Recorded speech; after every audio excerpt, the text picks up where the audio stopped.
എന്നാലും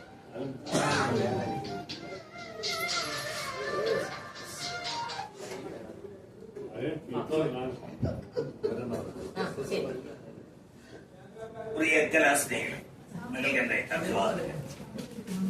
വിശ്വസാഹിത്യകാരൻ William ഷേക്സ്പിയറിന്റെ ലോകപ്രശസ്തമായ Othello തന്റെ പ്രിയ പത്നിയെ കുറിച്ച് അഭിമാന സമേതം പറയാറുണ്ട്.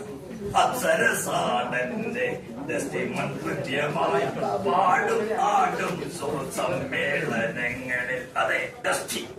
ഒഥല്ലോ ഡസ്റ്റി കൊണ്ട് വിളിക്കുന്ന ഡസ്റ്റിന. എല്ലാ ഭർത്താക്കന്മാരും അങ്ങനെ.